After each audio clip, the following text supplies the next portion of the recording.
Prilla's prize. Oh my, Prilla cried. I'm late for the Great Games Day. All the fairies in the Pixie Hollow were getting ready for the games. The Carpenter Talent fairies added last minute touches to their go karts, and the Animal Talent fairies led their birds through a complicated course, whereas the Garden Talent fairies warmed up for the potato heft. On Great Games Day, all the fairies got together to compete in exciting contests. The fairy who won first place in each game received a blue spider silk ribbon. More than anything, Prilla wanted to win a blue ribbon. There was only one problem: she didn't know which contest to enter. Every fairy in Pixie Hollow had a special, extraordinary talent. On Great Games Day, the fairies within each talent group competed against each other, but Prilla was the only mainland visiting clapping talent fairy in all of the Neverland. No other fairy had a talent like hers. What contest can I be in? Prilla wondered. Rani, a water talent fairy, walked over. Hi Prilla, she said. Are you going to compete in the games? Prilla nodded. Yes, but I don't know which one. You see, I am the only fairy with my talent. Rani smiled. That's true. I suppose that means you could enter any contest you want, she told Prilla. You're right, Prilla exclaimed. Hear ye, an announcing talent fairy called. Let all of the garden fairies know that the potato heft is about to begin. Whoever can lift the largest potato will win. I can lift a potato, Prilla said. You should try it, Rani told her. Good luck and don't forget to stop by Cavendish Stream later to watch the leaf boat race. Prilla flew over to join the gardening talent fairies. She arrived just in time to see Lily lift a very little potato. Prilla walked over to the potato that Lily had lifted. She grabbed hold of it and fluttered her wings with all her might, but the potato wouldn't budge. Next, Prilla tried to lift a medium-sized potato, but that was also too heavy. In the end, Prilla could only lift a very tiny potato.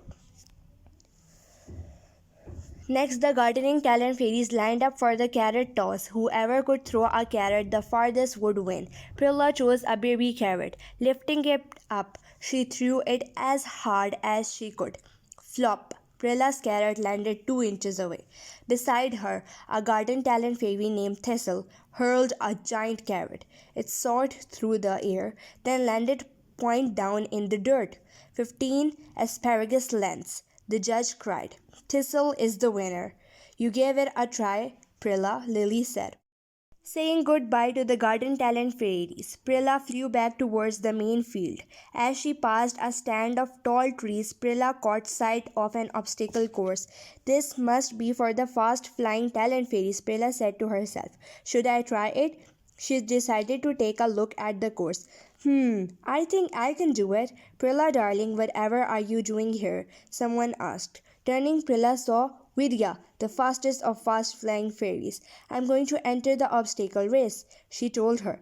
This race is for fast-flying fairies, dear, she said, and you certainly are not a fast flyer. So, I can still try, Prilla said. Suit yourself, Vidya sugared as they went to starting line. On your marks, the announcer announced. Maybe Prilla should give us all a head start, Vidya said cyanidly. After all, she is such a fast flyer. Prilla scolded. I hope I win this race, she thought. Vidya won't be able to make any nasty comments then.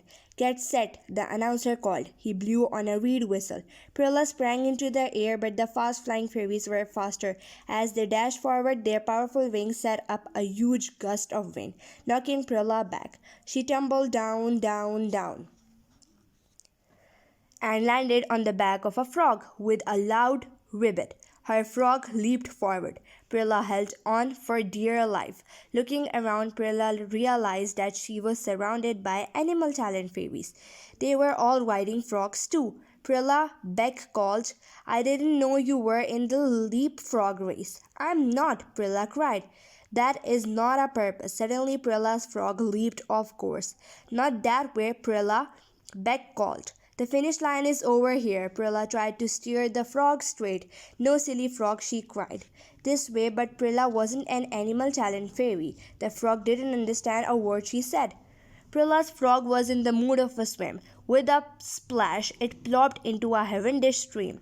Prilla, Rani said. You're just in time. Prilla looked up. Rani was kneeling on a white and green striped leaf boat peering over the side. She pulled Prilla aboard her boat.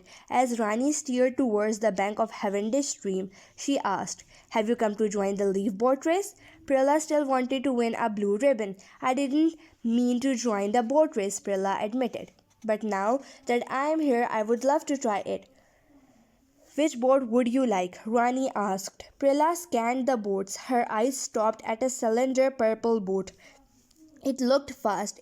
I like that one, Prilla said. Rani frowned. The fast ones can be hard to control.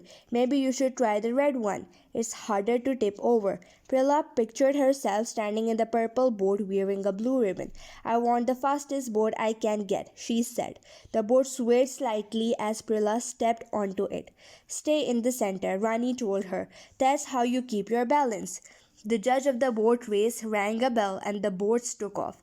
Prilla dipped her paddle into the water, but her boat glided the wrong way. She tried paddling in the opposite direction, but the fast leaf boat zipped off course again. Come on, Prilla, Rani said. You can do it. Pull the paddle from front to back, not side to side. Prilla plunged her paddle into the water and pulled as hard as she could. But the mighty pull was too much for the lightweight boat. It tipped, and Prilla felt herself falling aboard.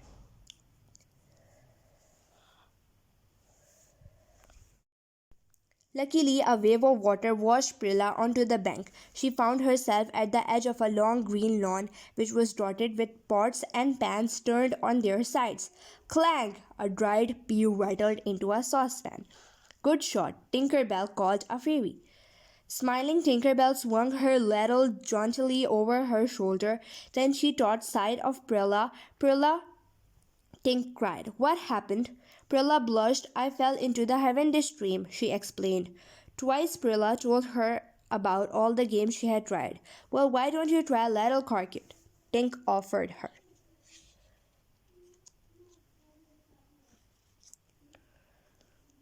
Taking Tink's ladle, Prilla aimed at a pea. Her whack sent it flying far into the woods. Prilla hurried after it. She finally found the pea in the middle of a patch of bluebells. I found it, Prilla called as she raced back to the garden lawn. But the game was already over. Prilla sighed. It looked like she wasn't going to win a ribbon for the ladle croquet either.